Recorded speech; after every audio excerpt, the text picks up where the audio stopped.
નમસ્કાર. અરુણ જેટલીનું આજે પહેલું બજેટ રજૂ થયું છે. નાણાપ્રધાન અરુણ જેટલીએ 2014-15નું બજેટ રજૂ કર્યું છે.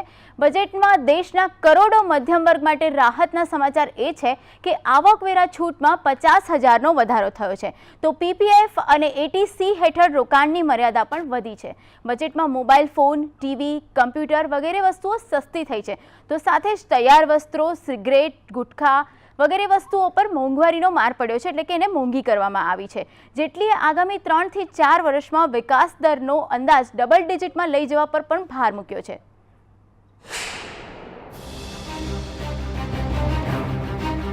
નાણાપ્રધાન અરુણ જેટલીએ લોકસભામાં મોદી સરકારનું પ્રથમ બજેટ રજૂ કર્યું.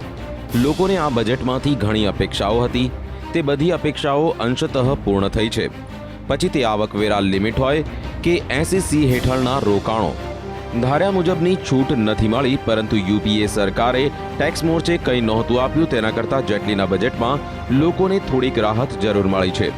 મોદી સરકારના ઓવરઓલ બજેટ પર એક દ્રષ્ટિ કરીએ તો સરકારે બજેટમાં મોંઘવારી ઓછી કરવાને પ્રાથમિકતા તરીકે ગણી છે. સરકારે આગામી 3 વર્ષમાં વિકાસ દર 7.8%ના સ્તરે લઈ જવાનો આશાવાદ પણ વ્યક્ત કર્યો છે. સરકારે જીએસટી લાગુ કરવાના પ્રયાસમાં તેજી લગાવવાની વાત કરી છે, તો સંરક્ષણ ક્ષેત્રમાં એફડીઆઈ 26%થી વધારીને 49% કરી છે. વીમા સેક્ટરમાં પણ એફડીઆઈની મર્યાદા 49% કરવામાં આવી છે. બજેટમાં સરકારે સ્માર્ટ સિટી પર ભાર મૂકતા 100 સ્માર્ટ શહેરો બનાવવાની વાત પણ કરી છે. 9 એરપોર્ટ પર ઈ વિઝા લાગુ કરાશે, તો ખાદ્ય પેટ્રોલિયમ સબસિડીની સમીક્ષાની પણ વાત કરી છે. સૌથી વધુ અગત્યની વાત તો ગુજરાત મોડલને રાષ્ટ્રીય સ્તરે અમલની વાત કરી છે. સરકારે કિસાન વિકાસ પત્રને પણ ફરી શરૂ કરવાનું કહ્યું છે. સ્ટેચ્યુ ઓફ યુનિટી માટે 200 કરોડ, ગામડાઓમાં દીનદયાલ ગ્રામ જ્યોતિ યોજના, 4 નવી એમ્સ ખોલવા 500 કરોડની ફાળવણી કરી છે. 12 નવી મેડિકલ કોલેજો શરૂ કરવાનું પણ સરકારનું લક્ષ્ય છે. ઉપરાંત 5 નવી આઈઆઈએમ, 5 નવી આઈઆઈટી પણ ખુલશે. તો અમદાવાદ લખનઉ મેટ્રો પ્રોજેક્ટ માટે 100 કરોડની ફાળવણી કરાઈ છે. જેટલીએ મોંઘવારી ઘટાડવા પર ભાર મૂકતા મોંઘવારી રોકવા 500 કરોડના ફંડની જાહેરાત કરી છે. તો ખેડૂતોને અપાતી વ્યાજ સબસિડી યથાવત રાખી છે, એટલે કે ખેડૂતોને 7%ના દરે લોન મળશે. એટલું જ નહીં, કિસાન ટીવી ચેનલ માટે 100 કરોડ ફાળવ્યા છે. સરકારે સેઝને ફરી શરૂ કરવાની જાહેરાત કરતા સુરત અને કચ્છમાં ટેક્સટાઇલ ક્લસ્ટર માટે 200 કરોડની ફાળવણી કરી છે. મોદીના મતક્ષેત્ર વારાણસીમાં વણકરોના વિકાસ માટે 50 કરોડની જોગવાઈ કરી છે. તો ગંગા નદીમાં જહાજ ચલાવવાની પણ યોજના છે. સરકારે તમામ રોકાણકારો માટે એક કેવાયસી ફરજિયાત કર્યું છે, તેમજ બેંક ખાતા સાથે ડીમેટ ખાતાનો પણ પ્રસ્તાવ છે. જેટલીએ સંરક્ષણ બજેટ વધારીને 2,29,000 કરોડ કર્યું છે.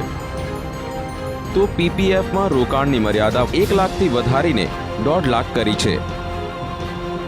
બજેટમાં સૌથી મહત્વની બાબત એ રહી કે આવકવેરા છૂટ સામાન્ય માણસ માટે 2 લાખથી વધી 2.5 લાખ, તો સિનિયર સિટીઝન્સ માટે તે 3 લાખ કરવામાં આવી છે. તે જ રીતે એસસીસી હેઠળ રોકાણ 1 લાખથી વધી 1.5 લાખ અને હોમ લોન વ્યાજ પર ટેક્સ છૂટ 1.5 લાખથી વધારીને 2 લાખ કરવામાં આવી છે. આમ એકંદરે બજેટમાં તમામ વર્ગોને કંઈક ને કંઈક આપવાનો પ્રયાસ મોદી સરકારે કર્યો છે. બિઝનેસ બ્યુરો, સંદેશ ન્યૂઝ. તો બજેટમાં અરુણ જેટલીએ બધા જ વર્ગને ખુશ કરવાનો એક પ્રયત્ન કર્યો હોય તેવું લાગી રહ્યું છે. ત્યારે આ બજેટમાં કોને કેટલી રાહત આપવામાં આવી છે, ખાસ કરીને આવકવેરાની વાત કરીએ તો આવકવેરાની ટેક્સ છૂટ 2.5 લાખ કરવામાં આવી છે અને એટીસી હેઠળ રોકાણની ટેક્સ છૂટ પણ 1.5 લાખ કરી છે.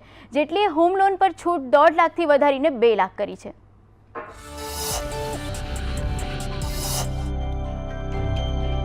મોદી સરકારનું બજેટ મધ્યમ વર્ગ માટે મોંઘવારીમાં થોડી રાહત લઈને આવ્યું છે. નાણાપ્રધાન જેટલીએ લાંબા સમયથી ટેક્સ લિમિટ વધારવાની માંગ પૂરી કરી છે. જેટલીએ આવકવેરા મુક્તિ મર્યાદામાં 50,000નો વધારો કર્યો છે, જેના પરિણામે હવે 2.5 લાખ સુધી કોઈ ટેક્સ નહીં લાગે। 2.5 લાખથી 5 લાખ સુધીની આવક પર 10%, 5 લાખથી 10 લાખ સુધીની આવક પર 20%, જ્યારે 10 લાખથી વધુની આવક પર 30% ટેક્સ લાગશે। સિનિયર સિટીઝન્સ માટે 3 લાખ સુધીની આવક પર કોઈ ટેક્સ નથી। 3 થી 5 લાખની આવક પર 10%, 5 થી 10 લાખની આવક પર 20%, જ્યારે 10 લાખથી વધુની આવક પર 30% ટેક્સ લાગશે। જેટલીએ ટેક્સ છૂટ વધારતા કેટલી આવક ધરાવનારને કેટલો ફાયદો થશે તેના પર નજર કરીએ તો 2.5 લાખ સુધી અત્યાર સુધી 5,150 રૂપિયા ટેક્સ ભરવો પડતો હતો, જે હવે નહીં ભરવો પડે। 3 લાખની આવક પર હાલ 10,300ના બદલે 5,150 રૂપિયા ટેક્સ ભરવો પડશે। 4 લાખની આવક પર 20,600 રૂપિયા ટેક્સ ભરવો પડે છે, જે હવે ઘટીને 15,450 ભરવો પડશે। જો 5 લાખની વાર્ષિક આવક હોય તો હાલ 30,900 રૂપિયા ટેક્સ ભરવો પડે છે, જેના બદલે હવે 25,750 રૂપિયા ટેક્સ ભરવો પડશે। તે જ રીતે 6 લાખની આવક પર 51,500ના બદલે 46,350 રૂપિયા ટેક્સ લાગશે। 7 લાખની આવક પર 72,100ના બદલે 66,950 રૂપિયા। 8 લાખની આવક પર 92,700ના બદલે 87,550 રૂપિયા ટેક્સ ભરવો પડશે। તો 9 લાખની આવક પર 1,13,300ના બદલે 1,08,150 રૂપિયા, જ્યારે 10 લાખની આવક પર 1,33,900ના બદલે 1,28,750 રૂપિયા ટેક્સ ભરવો પડશે। નાણાપ્રધાન અરુણ જેટલીએ હોમ લોનના વ્યાજમાં ટેક્સ છૂટ વધારી છે। હોમ લોનના વ્યાજ પર હવે 1.5 લાખના બદલે 2 લાખ રૂપિયા સુધી ટેક્સ છૂટ મળશે। આ ઉપરાંત પીપીએફમાં રોકાણની મર્યાદા હાલના 1 લાખથી વધારીને 1.5 લાખ કરવામાં આવી છે। આમ બજેટમાં ટેક્સ પેયર્સને નાણાપ્રધાને ઘણી ગિફ્ટ્સ આપી છે। જો કે માંગણી વધારે છૂટની હતી, પરંતુ કરદાતાઓને કંઈક મળ્યાનો આનંદ જરૂર થશે। બિઝનેસ બ્યુરો, સંદેશ ન્યૂઝ।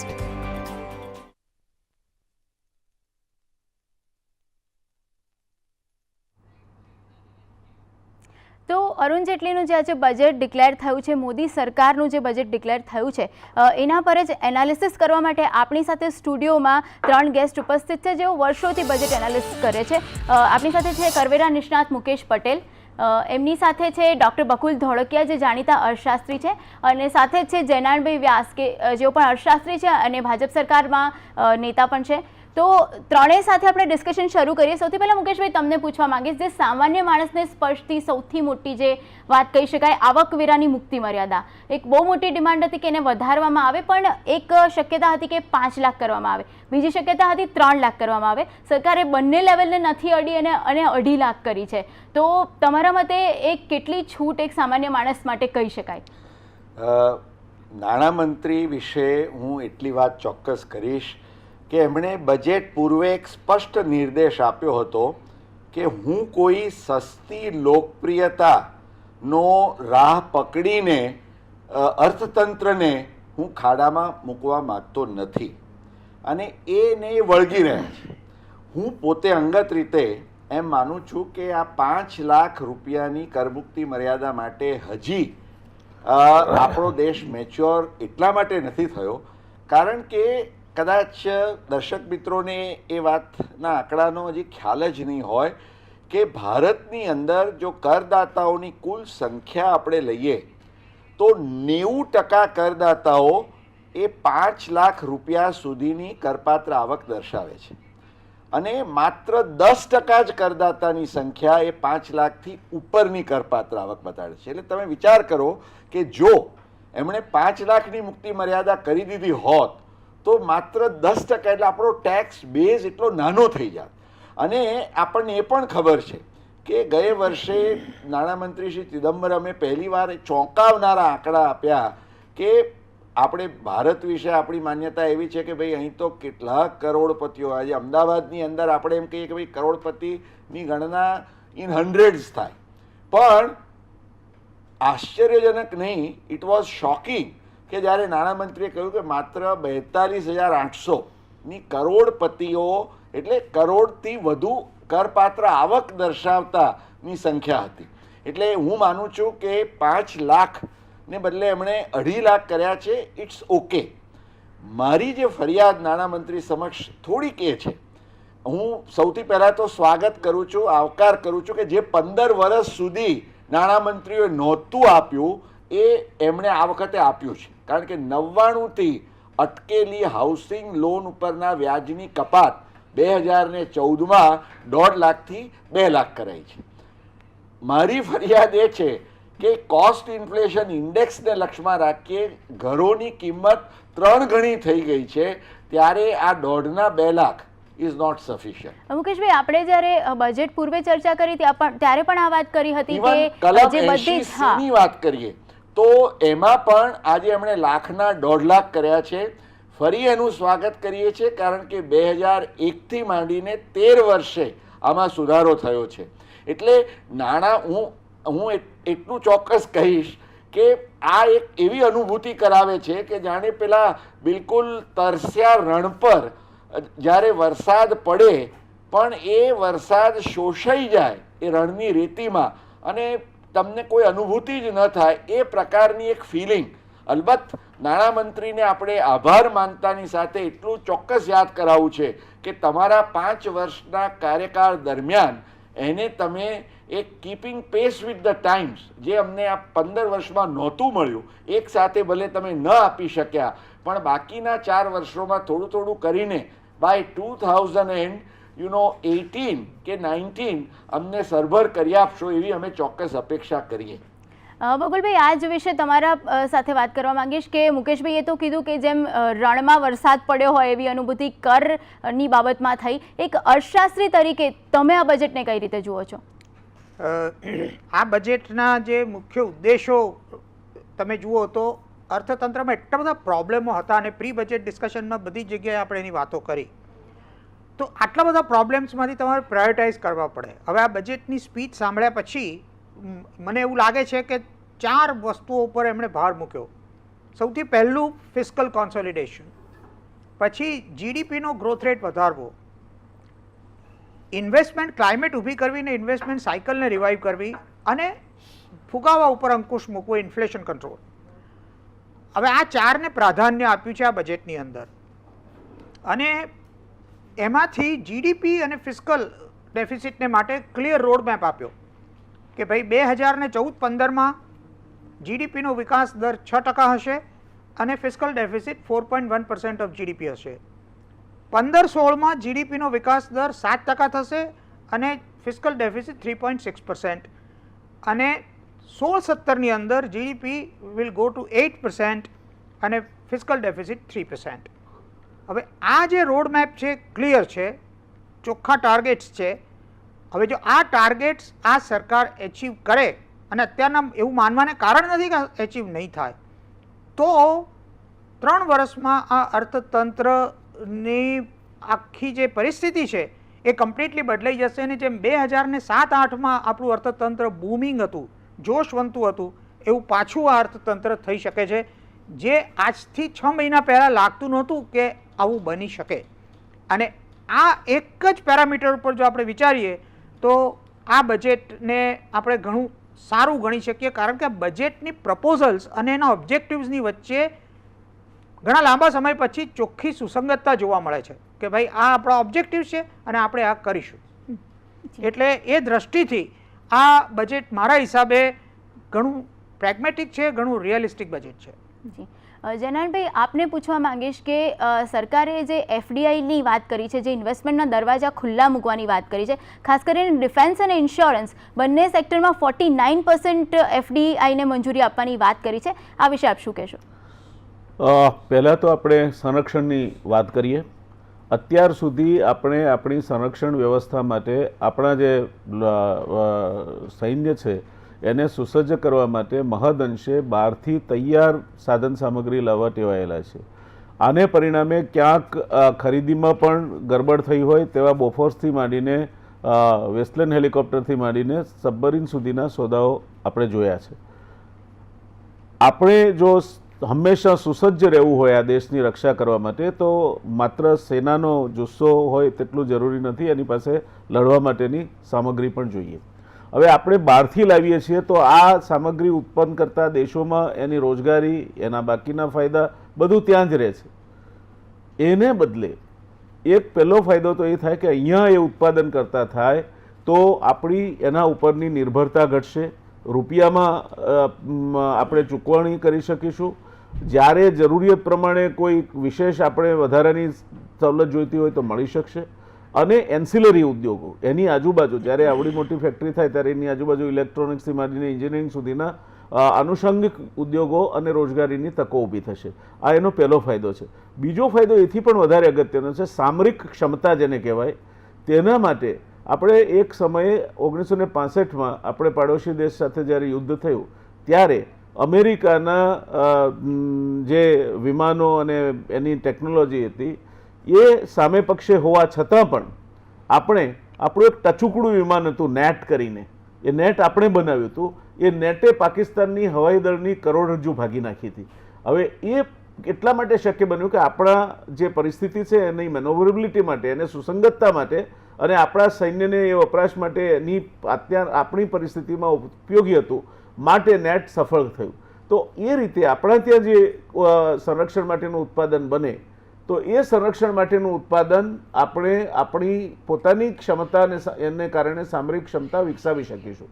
અને ત્રીજું કે એનો ફાયદો જે થાય એ પહેલાં 80% ફાયદો વિદેશમાં જતો હતો, એના બદલે એ આ દેશની અર્થવ્યવસ્થામાં જોડાશે. એટલે આ ખૂબ અગત્યની બાબત છે અને એ અગત્યની બાબતમાં કેન્દ્ર સરકારે જે નિર્ણય લીધો છે મને લાગે છે ઘણા વખત પહેલાં લેવો જોઈતો હતો, પણ દેર છે એ દુરસ્તાએ એક સારી વાત છે. વીમાને આગળ ત્યાં સુધી અત્યાર સુધી આપણે 2-3 જાતના જ વીમાથી ટેવાયેલા છે કે કોઈ અકસ્માતનો વીમો, હમણાં માંદગીનો વીમો અને બાકી કોઈ જીવન પર્યંત રહે અને પછી મૃત્યુ પછી પાકતો વીમો. આવા સામાન્ય પ્રકારોથી જ આપણે ટેવાયેલા છે ને એમાં પણ જે સર્વિસ મળવી જોઈએ હજુ પણ વીમા કંપનીઓ ક્યાંક બિટવીન ધ લાઇન્સ છાપીને પૂરતી ક્ષમતા અને કોમ્પિટિશન ન હોવાને કારણે અખાડા કરે છે. એ ક્ષેત્રમાં સ્પર્ધા ઊભી થાય તો સરવાળે એનો ફાયદો ગ્રાહકને થવાનો. આ સેવાકીય ક્ષેત્ર છે, રોજગારી ઊભી થવાની, રોજગારીની મોટી તકો આપણા ત્યાં ઊભી થશે અને એના કારણે દેશના નાણાકીય સંસાધનો આપણા ત્યાં જ ઉપયોગમાં આવવાના. એટલે આનુષંગિક ક્ષેત્રોને પણ એનો લાભ મળશે.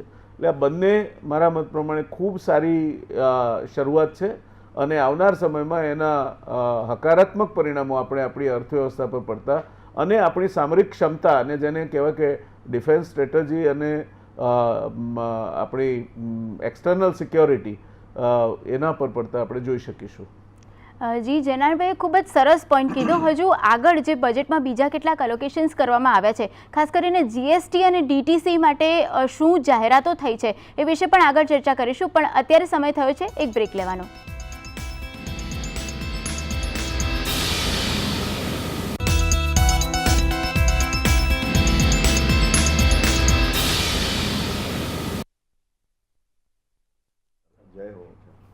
Welcome back. આપણે ચર્ચા કરી રહ્યા છીએ આજે જે જાહેર થયું છે એ બજેટમાં એવી કઈ જોગવાઈઓ છે જે સામાન્ય માણસને લાભ કરાવશે, ઉદ્યોગો માટે શું મળ્યું અને સામાન્ય પબ્લિક માટે શું મળ્યું. આપણી સાથે સ્ટુડિયોમાં 3 ગેસ્ટ છે, મુકેશ પટેલ, જયનારાયણ વ્યાસ અને બકુલ ધોળકિયા. બકુલભાઈ, તમને પૂછવા માંગીશ કે જે જીએસટી અને ડીટીસી બંનેનો કોઈ ક્લિયર રોડમેપ આ બજેટમાં નથી આપવામાં આવ્યો, તો ખાસ કરીને જે તમારી એક મોટી અપેક્ષા હતી કે એના વિશે સરકાર એક ક્લિયર ડિક્લેરેશન આપે કે આ તારીખ સુધીમાં લાગુ કરીશું કે આ તારીખ સુધીમાં અમે લોકો કોઈ નિર્ણય લઈશું આને લઈને, પણ ડીટીસી વિશે પણ એવું કહેવામાં આવ્યું કે હજુ એનો સ્ટડી કરવામાં આવશે અને ત્યારબાદ કોઈ ડિસિઝન લેવામાં આવશે, તો આ અંગે શું કહેશો? ડીટીસી વિશે સ્પષ્ટતાથી વાત કરી કે આગલી સરકારે જે ફાઇનલ ડ્રાફ્ટ બનાવી અને પબ્લિક ડોમેઇનમાં મૂકેલો છે એ ડ્રાફ્ટને હવે નવી સરકાર એક્ઝામિન કરશે. અને જ્યાં સુધી જીએસટીની વાત છે ત્યાં સુધી સ્પષ્ટતાથી કહેવામાં આવ્યું છે કે ભાઈ આ વર્ષે દેટ મીન્સ કે ફાઇનાન્શિયલ યર 13-14ની અંદર જીએસટીના બધા પાસાઓનો એ લોકો અભ્યાસ કરશે. સો જે સેન્ટ્રલ પાર્ટ જીએસટીનો છે, સેન્ટ્રલ જીએસટી, એ કદાચ આવતા વર્ષથી લાગુ થઈ શકે એવી સંભાવનાઓ છે, જે આપણને ડિસેમ્બર સુધીમાં ખબર પડશે કે એ દિશામાં શું થશે. ડાયરેક્ટ ટેક્સ કોડ તો મને લાગે છે કે સરકાર બદલાઈ એટલે અભિગમ બદલાય એટલે એને કારણે થઈને ડાયરેક્ટ ટેક્સ કોડની અંદર અમુક જે સુધારા વધારા કરવાના હશે તે કરશે, પણ હું પણ માનું છું કે ડિસેમ્બર સુધીમાં આ બેવ આસ્પેક્ટ ઉપર ક્લેરિટી આવશે. મુકેશભાઈ, તમારી પાસે આવવા માંગીશ. ખાસ કરીને સરકારે આ વખતે બચત પર વધારે ભાર મૂક્યો છે આ બજેટમાં એવું લાગી રહ્યું છે. પીપીએફ હેઠળનું રોકાણ પણ 1 લાખથી વધારીને 1.5 લાખ કર્યું છે. તો સાથે કિસાન વિકાસ પત્ર, નાની જે small saving national saving certificates છે એને પણ ઇન્સ્યોરન્સ સાથે જોડીને લાવવાની વાત કરી છે. તો આ બધું એક સામાન્ય માણસને, એક રોકાણકર્તાને કેટલું ઉપયોગી થશે? મારી દ્રષ્ટિએ હું નાણામંત્રીને એ વાતના ચોક્કસ અભિનંદન આપીશ કે એમણે એ દ્રષ્ટિને સૂઝ દાખવી કે ભાઈ જે અલાઇનમેન્ટ, જો હું આ દાખલો આપું કે 2001માં જ્યારે એ લોકોએ લિમિટ 80Cની 70,000ની 1 લાખ કરી, ત્યારે પીપીએફની જે લિમિટ હતી 70,000 એ 2001થી માંડીને 2011 સુધી 10 વર્ષ સુધી કોઈ નાણામંત્રીને સૂઝ્યું નહીં કે ભાઈ 80Cમાં જો તમે લિમિટ 1 લાખ કરતા હો તો સાથે સાથે તમારે પીપીએફની લિમિટ પણ વધારીને 1 લાખ કરવી જોઈએ.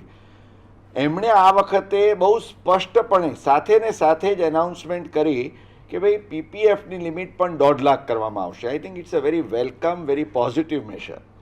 સાથે સાથે એમણે જે એક આખો થ્રસ્ટ, કારણ કે છેલ્લી સરકારનો ચિદમ્બરમજી એ તમે જુઓ તો સ્મોલ સેવિંગ્સને કોણ જાણે ઓછું ને ઓછું મહત્ત્વ એક આપવાનો અભિગમ એ સરકારનો હતો.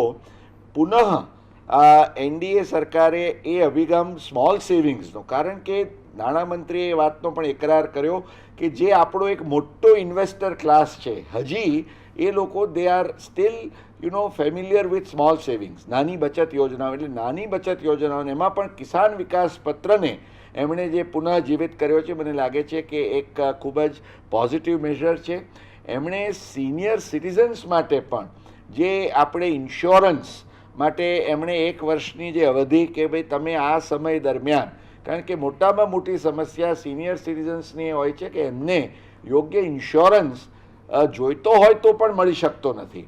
તો એ પ્રકારનો એક આઈ થિંક નાની નાની વાતો પણ ખૂબ મહત્વની વાતો, અને આટલા ટૂંકા સમયમાં એમણે કર્યું. ડિક્લેરેશન્સ છે એના પર પણ આપણે આગળ વધીશું, પણ અત્યારે દિલ્હીમાં અમારા સંવાદદાતા અજય યાદવે પ્રકાશ જાવડેકર સાથે વાત કરી અને બજેટ વિશે એમનું શું મંતવ્ય છે એ જાણવાનો પ્રયાસ કર્યો. એના પર नजर करिए.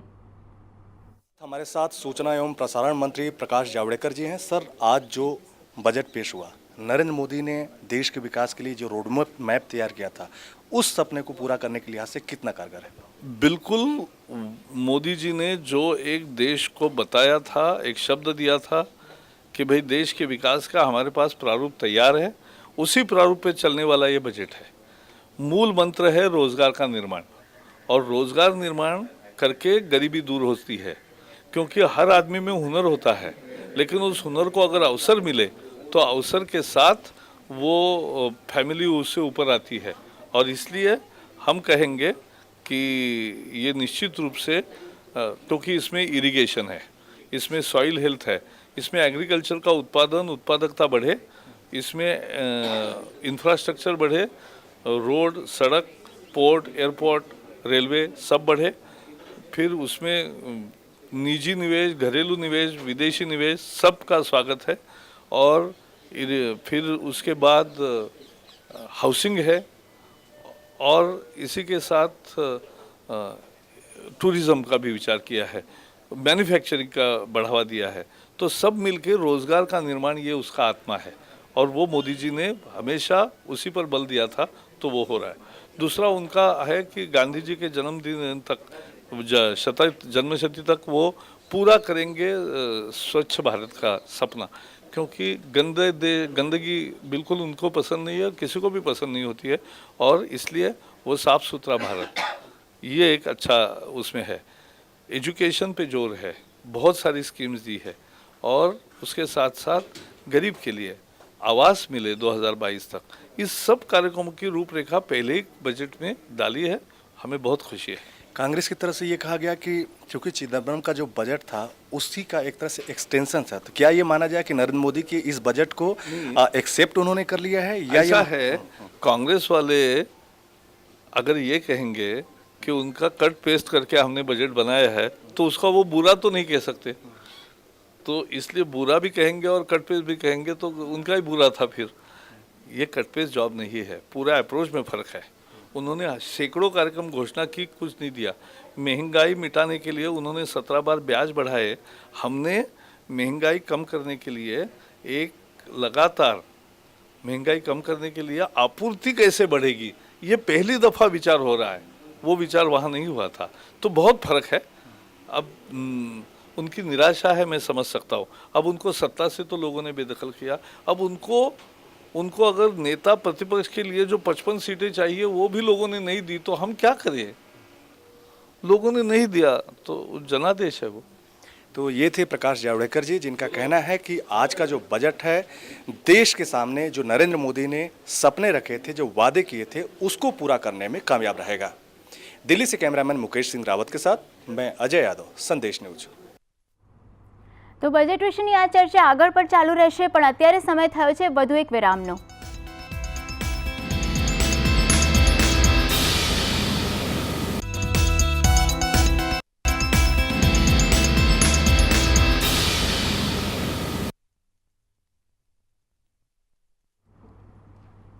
Welcome back. બજેટ વિશેની ચર્ચા ચાલુ છે અને હવે સીધા જ જઈશું જનાણ વ્યાસ પાસે। જનાણભાઈ, તમને પૂછવા માંગીશ, ખાસ કરીને કૃષિને લઈને સરકારે આજના બજેટમાં સારી એવી જાહેરાતો કરી છે। કૃષિ યુનિવર્સિટી, એગ્રીકલ્ચર યુનિવર્સિટી સ્થાપવાની વાત હોય કે હરિયાણા અને તેલંગાણામાં હોર્ટિકલ્ચર યુનિવર્સિટીની વાત હોય, સિંચાઈ યોજના માટે પણ ફંડ આપ્યું છે અને સાથે જ એગ્રીકલ્ચરનો વિકાસ દર 4% પર જાળવવાનો એમણે એક લક્ષ્ય મૂક્યું છે। તો આ એક તો લક્ષ્ય કેટલું સિદ્ધ થાય એવું અત્યારની પરિસ્થિતિમાં તમને લાગી રહ્યું છે અને ઓવરઓલ જે અલોકેશન્સ કરાયા છે કૃષિને લઈને, એનાથી ખેડૂતોને કેટલો ફાયદો થશે? જો આમાં એક મહત્વની બાબત, આખા કૃષિ વિકાસ કરતાં પણ આ દેશના અન્ન સ્વાવલંબન તરફ દોરી જતી વાત જો આ બજેટમાં હોય તો એ 5,000 કરોડ રૂપિયાની જોગવાઈ કૃષિ ઉત્પાદનોના વેરહાઉસિંગ અને એના સ્ટોરેજ માટેની છે। આપણા દેશમાં 45,000 કરોડ રૂપિયાના અનાજ અને શાકભાજી બગડી જાય છે।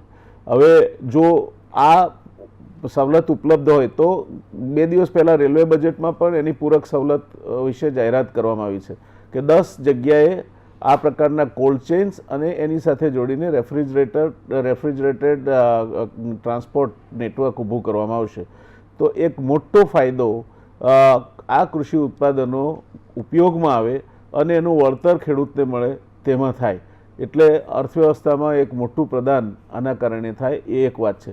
બીજું, ગુજરાતમાંથી એક સીધી યોજના, અને આપણને સૌને ગુજરાતી તરીકે ગર્વ હોવો જોઈએ, માનનીય ભૂપેન્દ્રસિંહજી જ્યારે કૃષિ મંત્રી હતા ત્યારે એમણે સોઇલ હેલ્થ કાર્ડની એક અત્યંત જેને કહી શકાય કે સફળ યોજના દાખલ કરી હતી। ડૉક્ટર સ્વામિનાથન જેવા કૃષિ નિષ્ણાતે પણ એના ભરપેટ વખાણ કર્યા છે। આ સોઇલ હેલ્થ કાર્ડ એટલે જેમ આપણે ડૉક્ટર પાસે જઈને આપણો રિપોર્ટ કઢાવીને લોહીથી માંડીને બાકીની બધી વસ્તુઓ ચકાસીને જઈએ તો ડૉક્ટર આપણો દવા સારી રીતે કરી શકે છે, એમ જમીનમાં શું ઉણપ છે, શું ખૂટે છે અને શું માફક આવશે, એ બધી જ બાબતો આ સોઇલ હેલ્થ કાર્ડ પરથી આપણને ખ્યાલ આવે, ખેડૂતને ખ્યાલ આવે અને એના કારણે ખાતર કયું વાપરવું, કેટલું વાપરવું, ક્યાં નહીં વાપરવું, આ બધી જ બાબતો અંગે નિર્ણય લઈ શકાય। એટલે એ દિશામાં પણ એક ખૂબ સારી વાત આ વખતના કેન્દ્રીય બજેટમાં કરવામાં આવી છે। એટલે કુલ મિલાકે જોઈએ તો આ વાત છે। પણ કૃષિના વૃદ્ધિદરની જે આપણે વાત કરી એમાં મને એક મુદ્દો ઉમેરવા જેવો લાગે છે અને એ મુદ્દો જે અત્યારે ચોમાસાની અનિશ્ચિતતા છે તે અનિશ્ચિતતા જોતાં જો આપણે હજુ પણ એવું ઈચ્છીએ કે મોડો પણ વરસાદ થાય, સાર્વત્રિક વરસાદ થાય, વરસાદ સારો થાય અને ચોમાસું પાકની ખોટ શિયાળુ પાક પૂરી કરે, એવું ન થાય તો આ 4%નો વૃદ્ધિદર જાળવવામાં મુશ્કેલી પડે। જો ખરાબ વરસ આવે, દુકાળનું વરસ આવે તો આ સિવાય આ વૃદ્ધિદર જાળવી શકવામાં કોઈ તકલીફ પડે તેવું દેખાતું નથી। બકુલભાઈ, આપની પાસે આવવા માંગીશ, ખાસ કરીને ઉદ્યોગો માટે પણ સરકારે પ્રોત્સાહન આપવાનો પ્રયત્ન કર્યો છે, સેઝ ફરીથી કાર્યરત કરવાની વાત કરી છે, તો સાથે જ એક્સપોર્ટ પ્રમોશન મિશનની પણ વાત કરી છે।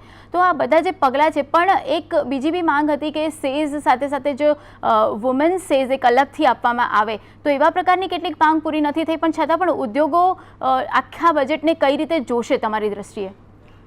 જો આ વખતે વિશ લિસ્ટ તો ઘણું મોટું હતું, માગણી એટલી બધી હતી કે એક બજેટની અંદર એ માગણીઓ સંતોષાય એવું હતું નહીં. અને બીજું કે આપણી પાસે સમય, એમની પાસે 45 દિવસ હતા અને હવે આ બજેટની પ્રપોઝલ માટેના 8 મહિના બાકી છે. હવે એ ઉદ્યોગો માટે, ઇન્ડસ્ટ્રીયલ રિવાઇવલ માટે આ બજેટની અંદર ઘણા બધા પગલાં લેવામાં આવ્યા છે. સ્પેસિફિક સેક્ટરને લગતા પગલાઓ તો લીધેલા જ છે, પણ એ સિવાય ઇન્ફ્રાસ્ટ્રક્ચર સેક્ટર માટે ઘણું મોટું ફોકસ છે અને ઇન્ફ્રાસ્ટ્રક્ચર ફાઇનાન્સિંગના ઉપર ઘણું ધ્યાન આપવામાં આવ્યું છે. બેન્કોને ઇન્ફ્રાસ્ટ્રક્ચર સેક્ટર માટેની લાંબા ગાળાની લોન એ આપવા માટે એમને હંમેશા હેઝિટેશન રહેતું હતું. એને માટેના ઘણા બધા ક્લેરિફિકેશન્સ ઇસ્યુ કર્યા છે કે જે ઇન્ફ્રાસ્ટ્રક્ચર સેક્ટરને લાંબા ગાળાની લોન બેન્કો આપશે એને CRR અને SLRની રિક્વાયરમેન્ટમાંથી મુક્તિ આપશે. પછી એને માટે થઈને એ લાંબા ગાળાના સાધનો ઊભા કરી શકશે, એના માટેના બોન્ડ્સ ઇસ્યુ કરી શકશે. બીજું કે બેન્ક્સને રિકેપિટલાઇઝ કરવા માટે સરકાર ઘણા બધા નાણાં આપવાની જ છે. અને બીજી બાજુએ જે ATCની અંદર સેવિંગ્સને માટે રાહત આપવામાં આવી છે એ નાણાંનો સ્ત્રોત પણ બેન્કોની અંદર જશે. એટલે બધી રીતે જો આપણે વિચારીએ તો ઇન્ફ્રાસ્ટ્રક્ચર સેક્ટર કે જેને માટે finance was a major issue, એ આવતા 2-3 વર્ષની અંદર એમાં ખાસી ઈઝ થશે. બીજું કે સરકાર તરફથી ઇન્ફ્રાસ્ટ્રક્ચર સેક્ટર માટે 50,000 કરોડની જોગવાઈ કરવામાં આવી છે. સો આ એક મેજર ઇનિશિયેટિવ હશે. બીજું સ્મોલ અને મીડિયમ એન્ટરપ્રાઇઝીસને માટે પ્રોત્સાહનો આપવામાં આવ્યા છે. એમાં મહત્ત્વની વાત એ છે કે ઇન્વેસ્ટમેન્ટ એલાઉન્સ જે 15%નું છે એની એલિજિબિલિટી લિમિટ જે 100 કરોડની કેપિટલ ઇન્વેસ્ટમેન્ટ હતી તેને ઘટાડીને 25 કરોડ કર્યા છે. એટલે સ્મોલ એન્ડ મીડિયમ સેક્ટરને આનો લાભ એ લોકો લઈ શકશે. અને જો સ્મોલ એન્ડ મીડિયમ સ્કેલ એન્ટરપ્રાઇઝીસની અંદર ઇન્વેસ્ટમેન્ટ શરૂ થાય, નવી મશીનરી આવે, ટેકનોલોજીકલ અપગ્રેડેશન થાય તો ઔદ્યોગિક વિકાસ પુનર્જીવિત થાય અને પછી એ સદ્ધર વિકાસનો પાયો નંખાય. કારણ કે SME સેક્ટરના કોન્ટ્રીબ્યુશન વગર આપણા દેશનો ઔદ્યોગિક વિકાસ થઈ શકે એમ નથી. હવે આપણે એ વાતનું ધ્યાન રાખવું જોઈએ કે છેલ્લા 2 વર્ષમાં ઔદ્યોગિક વિકાસનો એવરેજ દર 0.5% છે. મીન્સ ઔદ્યોગિક વિકાસ 2 વર્ષમાં થયો જ નથી. અને કારણ કે ઇન્ડસ્ટ્રીયલ સેક્ટરનો ગ્રોથ રેટ લગભગ 0 છે, માટે આપણો GDPનો ગ્રોથ રેટ 4.5% ઉપર આવ્યો છે. એક સમય હતો કે જ્યારે ઇન્ડસ્ટ્રીનો વિકાસ દર 10% હતો. આપણે એ 8 થી 10% ઇન્ડસ્ટ્રીના વિકાસ દર તરફ જઈએ તો જ આપણે 8 થી 9% જેવો GDPનો ગ્રોથ હાસિલ કરી શકીએ. એટલે એ દિશામાં આ બજેટમાં પગલાં લેવાયા છે અને હું એમ માનું છું કે આ શરૂઆત છે. આવનારા બજેટમાં આ ડિરેક્શનની અંદર વધારે પગલાં લેવામાં ચોક્કસ આવશે. મુકેશભાઈ, તમને પૂછવા માંગીશ ખાસ કે આખા બજેટમાં એક જે ગુજરાત મોડલની આપણે વાત કરતા હતા એ ક્યાંક ને ક્યાંક જોવા મળ્યું. ટુરિઝમની વાત કરીએ તો એમાં પણ ખાસો એવો જોક આ વખતે ટુરિઝમ પર મૂકવામાં આવ્યો છે. તો આ બધા જ જે પગલાં છે એમાં જે ગુજરાત મોડલની જે એક ઝલક દેખાઈ રહી છે તો એ કેટલી આગામી દિવસોમાં વધારે સ્ટ્રોંગ જોવા મળશે અને એનાથી કેટલો ફાયદો થશે? હું માનું છું કે ગુજરાત મોડેલની સૌથી મોટી ઝલક એ નાણામંત્રી શ્રી અરુણ જેટલીએ જ્યારે એમ કહ્યું કે વિશ્વના રોકાણકારોને ભારતમાં આવવાનું મન થાય એવી એક પરિસ્થિતિ, એવું એક આર્થિક વાતાવરણ, એવી એક કર વ્યવસ્થાનું અમે સર્જન કરીએ અને એ દિશામાં આગળ વધવા માંગીએ છીએ. મને લાગે છે એ સિગ્નલ્સ જે એમણે આપ્યા, એ જે આપણે આ જ ચર્ચાની અંદર ચાર્મીબેન વાત કરી હતી કે વાઇબ્રન્ટ ગુજરાતની માફક એક વાઇબ્રન્ટ ઇન્ડિયા તરફ આજે આપણે આગળ વધીએ. અને બાકી તો ગુજરાત મોડલ મને લાગે છે કે સર્વત્ર છવાયેલું છે. ઇન ધ સેન્સ કે સરદાર પટેલની સ્ટેચ્યુ ઓફ યુનિટીના 200 કરોડ ગણો, અથવા તો તમે બેટી બચાવો બેટી પઢાઓ જે અભિયાન છે, જે મોદીજીનું પોતાનું એક સ્વપ્ન હતું, એમણે નાની નાની વસ્તુઓ આજે એમ સમજો કે લગભગ 2.5 કલાક એમણે આજે લીધા, including that 5 minutes of little take break, ઐતિહાસિક કહી શકાય એવો બ્રેક. પણ એ દરમિયાન એમણે એક આખો roadmap for the years ahead. મારી એક નાનકડી ફરિયાદ અલબત્ત અહીંયા એ છે કે એમણે એમના પ્રવચનના પાર્ટ એમાં એમ કહ્યું કે ભાઈ to address fully the problem of black money we are determined to work on that. પણ આખા અંદાજપત્રમાં આ એક સેન્ટેન્સ સિવાય ત્યારબાદ ક્યાંય કાળા નાણાં, ઇનફેક્ટ ત્યાં આગળ આપણને એમ થયું કે કાળા નાણાંના અને રિસોર્સિસની વાત કરી તો કાળા નાણાંને how to bring it for productive use એ અંગે નાણામંત્રી વાત કરશે પણ ન કરી. એમણે જે બે વાત કરી એ ખૂબ સારી કરી. એક ઓથોરિટી ફોર એડવાન્સ રૂલિંગ, એટલે જે એડવાન્સ રૂલિંગની વ્યવસ્થા રેસિડેન્ટ્સ માટે અને વન ટાઈમ સેટલમેન્ટ માટે સેટલમેન્ટ કમિશનના વ્યાપનો, પણ એ પણ આપને હું અહીંયા દર્શક મિત્રોના માટે ખાસ જણાવું કે હજી in the present system of the finance bill એના અંગે કોઈ સ્પષ્ટ હજી યોજના નથી. કદાચ એમણે આઈ ડુ અન્ડરસ્ટેન્ડ કે 6 અઠવાડિયામાં એટલું ન થઈ શક્યું હોય, પણ he has a lot of work to do.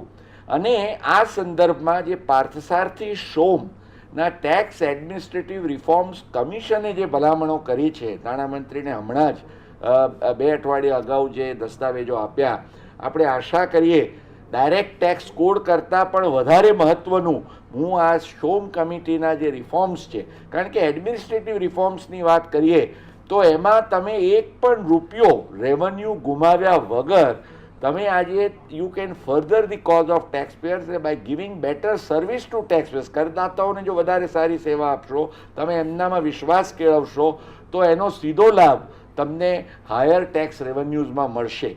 અને એક છેલ્લે વાત, હું હજી મને વિશ્વાસ છે કે નાણામંત્રી is there with an open mind, એટલે એ આ અંગે ચોક્કસ વિચાર કરશે.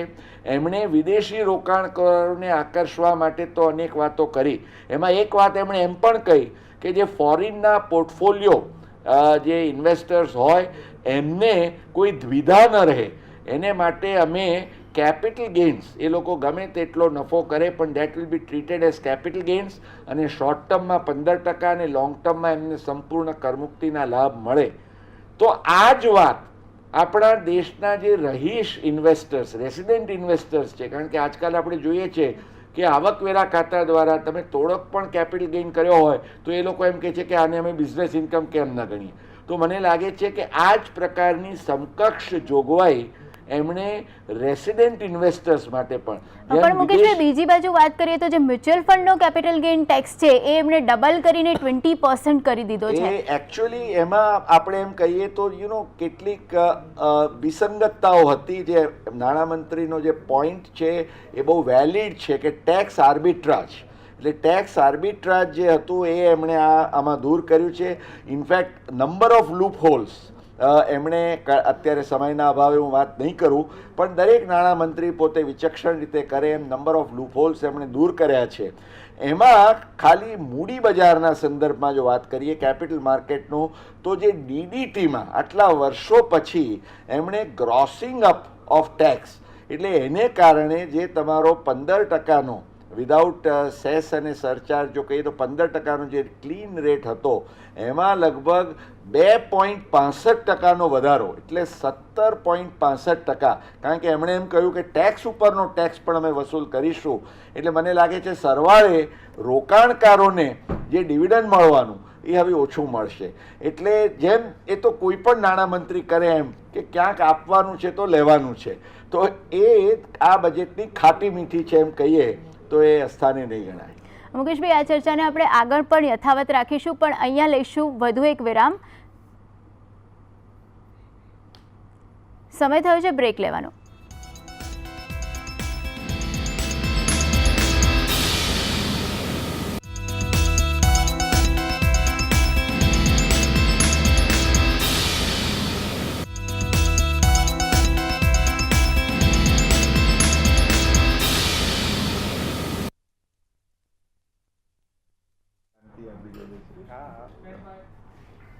Welcome back. આપણે ચર્ચા કરી રહ્યા છે બજેટને લઈને, અને આપણી સાથે બજેટના 3 એનાલિસ્ટ છે, મુકેશ પટેલ, બકુલ ધોળકિયા અને જૈનાણ વ્યાસ. તો બકુલભાઈ, સૌથી પહેલાં તમને પૂછવા માંગીશ કે આ જે બજેટ આજે ડિક્લેર થયું છે એઝ એન ઇકોનોમિસ્ટ અને ખાસ કરીને બજેટ એનાલિસ્ટ તરીકે, આ બજેટના જો મેઇન 3 પોઈન્ટ્સ જે સૌથી મહત્વના અને સૌથી સારી હાઇલાઇટ્સ કહી શકાય એ તમારા મતે કઈ રહી? સૌથી પહેલું કે ઘણું એગ્રેસિવ ડાયવેસ્ટમેન્ટનું ટાર્ગેટ આપ્યું. ગયા વર્ષે 25,000 કરોડથી ઓછું ડાયવેસ્ટમેન્ટ થયું હતું, આ વખતે 63,000 કરોડનું ટાર્ગેટ છે. એટલે એ સાચી દિશાની અંદર કદમ છે. અને એ ડાયવેસ્ટમેન્ટ કરવાથી ફિસ્કલ ડેફિસિટ જે ઘટે એ બહુ પેઇનલેસ રિડક્શન ફિસ્કલ ડેફિસિટમાં થાય. બીજું જે મહત્ત્વની વસ્તુ છે તે ટાર્ગેટ્સ જે છે એ રિયલિસ્ટિક છે. ગયા વર્ષે ટેક્સ રેવન્યુ 19.5% વધશે એવું કહ્યું હતું અને જીડીપી ગ્રોથ રેટ 4.7% હતો, માટે ટેક્સ રેવન્યુમાં મોટો શોર્ટફોલ આવ્યો. આ વખતે ટેક્સ રેવન્યુનું ટાર્ગેટ લગભગ 2% ઘટાડ્યું છે, 17.5% જેવો ટેક્સ રેવન્યુનો ગ્રોથ ગણ્યો છે અને જીડીપી ગ્રોથ આપણો લગભગ 1 થી 1.25% જેટલો વધારે થવાનો છે. એટલે આ વખતના ટાર્ગેટ્સ રિયલિસ્ટિક છે. બીજું, એક્સપેન્ડિચર કંટ્રોલમાં ખોટી રીતે એક એવું રજૂ કરીને કે અમે સબસિડીને કંટ્રોલ કરી નાખીશું પછી કંટ્રોલ ના કરી શકો એવું નથી રાખ્યું. 255,000 કરોડની સબસિડી ગયા વર્ષે હતી, અમે એટલી રાખીશું પણ એનાથી વધવા નહીં દઈએ એમ કહ્યું છે. એટલે સૌથી મહત્ત્વનું પાસું આ બજેટનું છે, કેલ્ક્યુલેશન્સ રિયલિસ્ટિક છે, ટાર્ગેટ્સ ક્રેડિબલ છે અને એટલા માટે જે કહેવામાં આવ્યું છે એ બનશે એવી શ્રદ્ધા ઉત્પન્ન થાય છે. જેનાભાઈ, તમને પૂછવા માંગીશ ટૂંકમાં 3 પોઈન્ટ તમારા મતે બજેટના સૌથી બેસ્ટ. પહેલું તો એ કે આ બજેટમાં નાણામંત્રીએ સ્પષ્ટ નિર્ધાર વ્યક્ત કર્યો છે કે નાણાકીય શિસ્તને કોઈપણ હિસાબે છોડવામાં નહીં આવે અને આવનાર 3 વર્ષમાં ફિસ્કલ ડેફિસિટ એટલે નાણાં ખાત ઘટાડીને 3% સુધી લઈ જવાની સ્પષ્ટ ઉલ્લેખ આ બજેટમાં છે. એટલે દેશની નાણાં વ્યવસ્થા એક ચોક્કસ શિસ્તમાં રહીને ચાલશે એવો નિર્દેશ છે.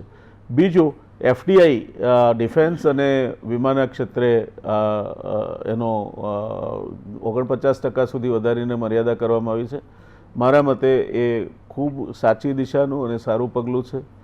અને ત્રીજું, કૃષિ વિકાસ દરની સાથોસાથ કૃષિના ઉત્પાદનોને રેલ બજેટ સંલગ્ન રહીને વધુમાં વધુ સારી રીતે કઈ રીતે એની જાળવણી થાય અને જે 45,000 કરોડ રૂપિયાના ફળો શાકભાજીને અનાજ બગડી જાય છે તે ન થાય એ માટે વેરહાઉસિંગ માટે અને અન્ય સવલત માટે 5,000 કરોડ રૂપિયાની જોગવાઈ કરવામાં આવી છે. મારા મત પ્રમાણે આ 3 મુખ્ય મુદ્દાઓ આ બજેટમાં મને વધારે ગમ્યા છે. જી મુકેશભાઈ, આપના મતે 3 પોઈન્ટ્સ. મેં કહ્યું એ પ્રમાણે સૌથી પહેલાં તો દેર આયે પણ દુરુસ્ત આયે. 15 વર્ષ પછી જે ખોવાયેલી કરમુક્તિઓને કર રાહતોને ફરી શોધીને ભલે એટલા પ્રમાણમાં નહીં પણ કંઈક શરૂઆત કરી છે. એટલે એ દિશામાં કરદાતાઓને એક આશાનું કિરણ દેખાય એ પ્રકારની એક વ્યવસ્થા થઈ છે, એનું હું સ્વાગત કરું છું. બીજી અને ખૂબ જ મહત્ત્વની વાત જેને હું કહીશ તે એમણે આવકવેરા સુધારા જે ટેક્સ રિફોર્મ્સની દિશામાં એમણે એક સ્પષ્ટ નિર્દેશ આપતા ડોમેસ્ટિક અને ઇન્ટરનેશનલ ઇન્વેસ્ટર્સને કોન્ફિડન્સ રહે આખી કર વ્યવસ્થામાં એ માટેની જે એક આખી એમણે વ્યવસ્થાનું નિર્માણ કરવાની દિશામાં જે એક નિર્દેશ આપ્યો છે એનું હું સ્વાગત કરું છું.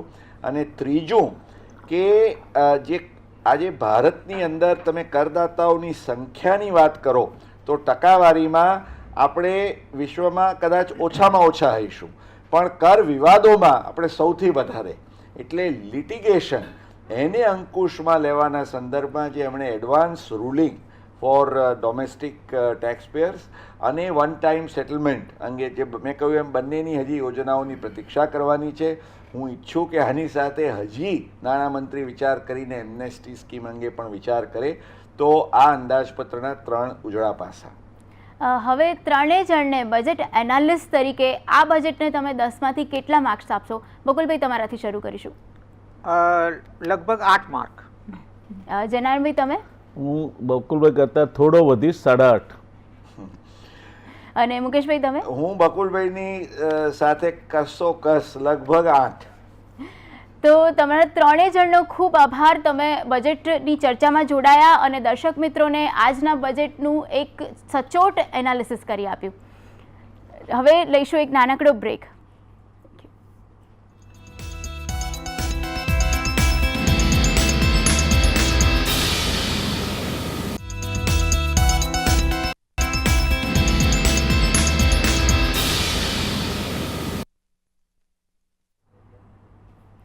Welcome back. અચ્છે દિન આવવાની આશાઓ વચ્ચે મોદી સરકારના નાણાપ્રધાન અરુણ જેટલીએ લોકસભામાં બજેટ રજૂ કર્યું. આ બજેટમાં કડવા નિર્ણયો સાથે આમ જનતાની સાથે સાથે ઉદ્યોગોને પણ રાહત આપવાની કોશિશ કરી છે, તો કોમોડિટી બજારને પણ રાહત આપવાનો પ્રયત્ન કરાયો છે. અરુણ જેટલીએ મોદી સરકારનું મહત્વાકાંક્ષી બજેટ રજૂ કર્યું. બજેટથી ઉદ્યોગો, શેર બજાર અને કમોડિટી બજારોએ ઘણી આશાઓ લગાવી રાખી હતી.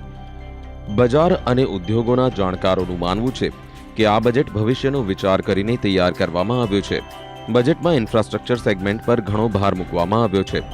વડાપ્રધાન ગ્રામ સડક યોજના, ભૂમિ અને નદીમાં ટ્રાન્સપોર્ટેશન માટે ફંડની જોગવાઈ, NHAIનું 8000 કિલોમીટર રસ્તાના નિર્માણનું લક્ષ્ય જેવી બાબતો ઇન્ફ્રાસ્ટ્રક્ચર માટે ઘણા સારા સંકેતો લાવ્યું છે. બજેટમાં કમોડિટી માટે જે જાહેરાત થઈ તેના પર નજર કરીએ તો 2014-15માં 8 લાખ કરોડની કૃષિ લોન આપવાનું લક્ષ્ય છે. એગ્રીકલ્ચર પ્રાઇસ સ્ટેબિલાઇઝેશન માટે 500 કરોડની ફાળવણી કરવામાં આવી છે.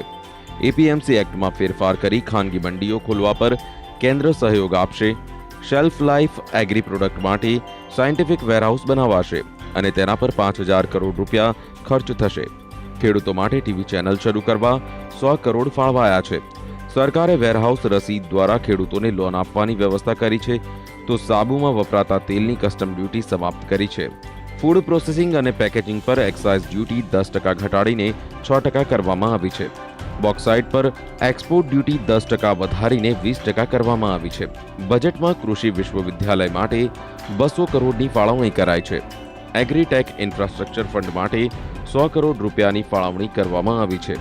માટીની તપાસ માટે દેશભરમાં મોબાઈલ લેબ શરૂ થશે, તો ક્લાઇમેટ ચેન્જ માટે નેશનલ એડોપ્શન ફંડ બનાવાશે. જો કે જેટલીએ બજેટ રજૂ કરતી વખતે દુનિયાની મંદીની અસર ભારત પર પણ થઈ શકે તે વાતનો ઉલ્લેખ કરતા કહ્યું કે આગામી 3 થી 4 વર્ષમાં ગ્રોથ જોવા મળશે, પરંતુ તેમણે કહ્યું કે 45 દિવસ જૂની સરકાર પાસેથી વધુ આશા ન રાખવી જોઈએ. હવે જોવાનું એ રહેશે કે બજેટની જાહેરાતો પ્રમાણે ઉદ્યોગો અને કમોડિટી બજારને કેટલો લાભ થશે. બિઝનેસ બ્યુરો, સંદેશ ન્યૂઝ. હાલ મહિલા દરેક ક્ષેત્રે હરણફાળ ભળી રહી છે, પરંતુ છેલ્લા કેટલાક સમયથી મહિલા સુરક્ષા સામે સવાલો ઉઠી રહ્યા છે. ત્યારે જોઈએ કે અંદાજપત્રમાં મહિલાઓને શું ફાયદો થયો અને તેમને શું નુકસાન થયું.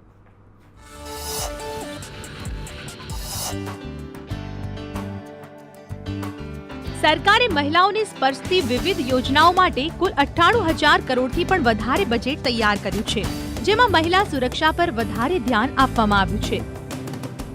જાહેર પરિવહન સેવામાં મહિલાઓની સુરક્ષા પાછળ સરકારે 50 કરોડ ખર્ચ કરવાનો નિર્ણય કર્યો છે, એટલે કે મહિલાઓ પાછળ 50 કરોડ રૂપિયાનું ફંડ બનશે. છેલ્લા કેટલાક સમયમાં બસ અને ટ્રેનમાં મહિલાઓની છેડતી અંગેના બનાવોમાં વધારો થઈ રહ્યો છે, જેને જોતા આ એક સારો નિર્ણય માનવામાં આવી રહ્યો છે. બેટી બચાવો બેટી પઢાઓ યોજના માટે સરકારે 100 કરોડ રૂપિયાનું બજેટ બનાવ્યું છે. છોકરીઓના અભ્યાસ માટે 100 કરોડ રૂપિયા ફાળવવામાં આવશે. જાતિ આધારિત વિભાજન અને છોકરા છોકરીઓ વચ્ચેના ભેદને અટકાવવા માટે એક નવો જ અભ્યાસક્રમ શરૂ કરાશે, જે વિદ્યાર્થીઓને ભણાવવામાં પણ આવશે, જેનાથી છોકરા છોકરીઓ વચ્ચેના ભેદના કારણે અભ્યાસ પર અસર ન પડી શકે. શાળામાં શૌચાલય બનાવવામાં આવશે, સાથે જ પીવાના ચોખ્ખા પાણીની પણ વ્યવસ્થા કરાશે. બજેટમાં આ વ્યવસ્થા માટે પણ જોગવાઈ કરાઈ છે. સાથે જ બાલ વિવાહ અને કુરિવાજો સામે પણ પગલાં લેવા માટે બજેટમાં જોગવાઈ કરાઈ છે. આ તો થઈ મહિલાઓના મજબૂત પાસાની વાત, પરંતુ આ જ બજેટમાં મહિલાઓને નુકસાન થાય તેવી પણ કેટલીક વાત છે. મહિલાઓ જેની શોખીન હોય છે તેવા કોસ્મેટિક્સ વસ્તુઓ મોંઘી થઈ છે, તો સાથે જ બ્રાન્ડેડ કપડાઓ પણ મોંઘા થયા છે, એટલે કે મહિલાઓના મનોરંજન જેવી વસ્તુઓ મોંઘી થઈ છે. પરંતુ સાર્વત્રિક રીતે જોઈએ તો મહિલાઓના વિકાસ અને સુરક્ષા પર વધુ ધ્યાન આપવામાં આવ્યું છે. બ્યુરો રિપોર્ટ, સંદેશ ન્યૂઝ. તો જતા જતા જોઈએ કે પૂર્વ રેલ મંત્રી લાલુ પ્રસાદ યાદવે સંદેશ સાથેની ખાસ વાતચીતમાં બજેટ અંગે શું પ્રતિક્રિયા આપી હતી. मोदी सरकार ने आज अपना पहला आम बजट लाया और इस बजट से कैसे अच्छे दिन आएंगे और साथ ही साथ जेटली ने जो कहा था कि कड़वी दवा लेनी पड़ेगी देश को, तो कितना लालू जी क्या सोचते हैं इसके बारे में? एंटीबायोटिक का समूचा कौन कौन अंग अभी हटाएगा लोग, अभी ये मोस्ट कंफ्यूज बजट है.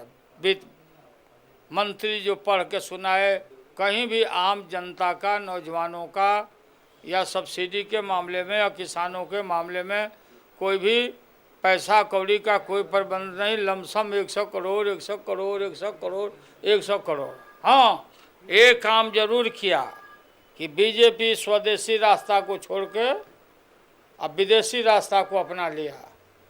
एफडीआई को डिफेंस में घुसा दिया, बहुत सारे प्रोजेक्ट को अब रेलवे में भी घुसा दिया, सब निजी क्षेत्र में डाल देगा। बहुत खतरनाक मोड़ पर देश खड़ा हो गया ये लोग के रास्ते में। हर हाथ को काम, हर खेत को पानी, कहाँ बताओ? तुम लोग जब सब बैठे हो, बारिश नहीं हो रहा है, पानी नहीं हो रहा, where is a rain, there is no rain. जब आप सरदार पटेल जी के प्रति हम लोग का आदर है, अनादर के बात हम नहीं न बोलेंगे। अच्छा, उनका सम्मान हो रहा तो होना चाहिए।